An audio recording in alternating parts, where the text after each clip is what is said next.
Gogoda rek init deui ka pasantren. Gogoda nu dihadapi santri pikeun balik deui ka pasantren teh berat.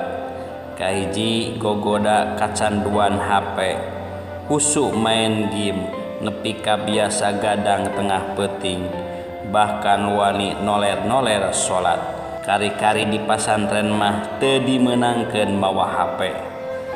Kadua gogoda bobogohan, komo keur resepna teteleponan, cetan jeung lawan jenis anu mana eta teh can tangtu pijodoeunana, sedengkeun waktu libur tereh beak.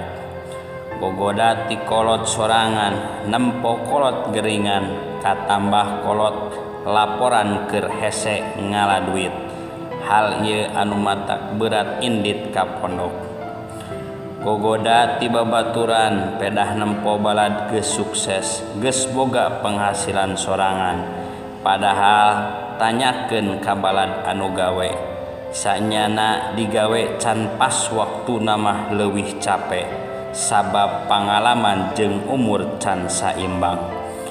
Gogoda ti keluarga pedah umur geus kolot, masantren geus lila tapi can boga gawe, can nikah wae ulah sok riweuh, nu ngatur jodoh jeung rezeki mah Allah Subhanahu wa taala, lain omongan keluarga jeung tatangga.